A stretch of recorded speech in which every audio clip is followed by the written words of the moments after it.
Straight to the Senador Ping Lacson ni Butyag, sige mahigala og tubag-tubag mga kagilaan o mga privilege speeches si Senator Ping Lacson o Senator Rodante Marcoleta ato ning padayon paghisgot ro butaga mga higala. Si Lacson karon niingon na nga bukas paghapon ang Senate Blue Ribbon Committee alang sa pag-imbitar sa mga kanhi Marines nga nipasangil nga ni deliver og mali-malitang kwarta. Straight to the point. Naraman lagi na nganong magpalangan-langan man si Lacson. Medyo hesitant siya, reluctant siya manghigala. Pero gipiit naman sa Marcolita yung sa bukas pa. Pwede pa. Ano di man pwede? Straight to the Natarik point. pagtagad ng butaga mahigala, no? Kay duna mga higalay dugang pa investigasyon mo nang duna na partial report sa Lacson, di mo pirmang ubang mga senador dakin. Straight to the point. Ano mo pirma mo pa mo na mahuman? Hilaw pa man kayo mga higala. Ang wa niya mapatawag kining 18 Marines, di niya ipatawag. Unya karon mahigala ang gobyerno, di mapatawag. Wa na gud ang kisa pa may mo imbestigar, asa pa mamudagan ang katawhan. Asa pa man ta makakita og tinaro nga pang gobyerno og doon na kay reklamo wa naman kay kadtuan. Straight to the point. Wala na ICI.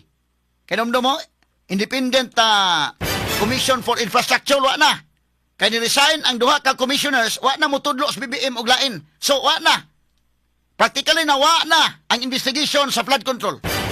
Si Lacson mo undang na mga higala unta. Adigid pa doon undang na siya.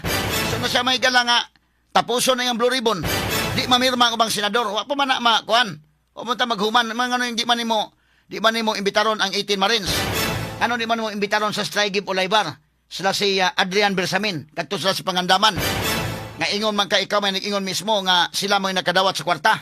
Straight to the point. Katanig pagtagad ro butaga mahigala na himong inconsistent si Ping Lacson ani. Iya ning hunaon og mayo, iya bang undangon ang iya mahigalang kinabuhi sa pamulitika? Kay nakatiguang naman si Lacson mahigala. Gusto ba siyang mahinumduman sa mga Pilipino nga wa gid say ayo? Gusto ba siyang mahinumduman sa mga Pilipino sa dayon tapos sa iyang karir sa politika mga higala nga wa gid basura gid si Lacson? Straight to the point. Or gusto siyang mahinumduman nga matapos ang karir sa politika nga makaingon mga Pilipino nga valuable gyud si Lacson. Dunay usa ka senador nga ginganlag Lacson nga nakaserbisyo sa Pilipinas nga labihan ka maayo og di prinsipyo. Kana ba'y gusto niya mahinumduman o gusto siya mahinumdum ang mga tao nga dunay Lacson pagkawa gyud ayo?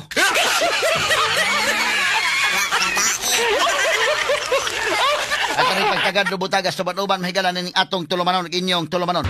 Straight to the point. Sa abroad, ang Iran posibleng mutugot og limitado nga pagsulod sa oil tanker sa Strait of Hormuz.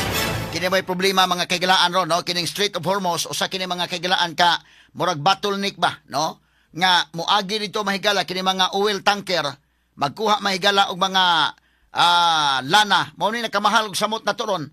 Kay magkuha kag oil dito sa Saudi Arabia, dito sa Iraq, dito sa Kuwait ug uban pa mga lugar sa Middle East. Muagi kag yun aning muagi kag yun mga higala kay naman na sa kinini ang Persian Gulf kanang maong mga nasod.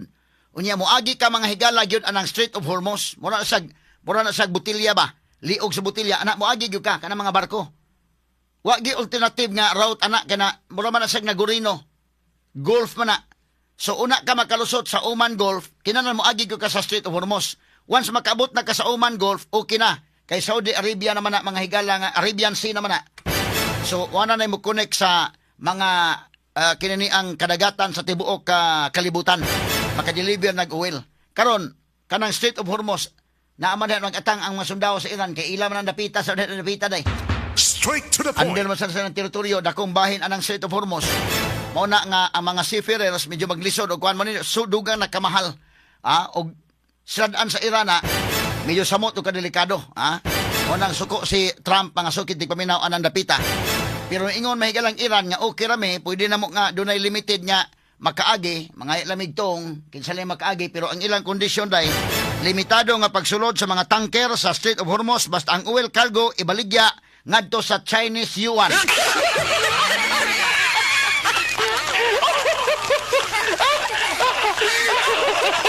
Pagtagad mga higala karabutaga kay kuan pa nagpasipsip pa sa China ning kuan ron.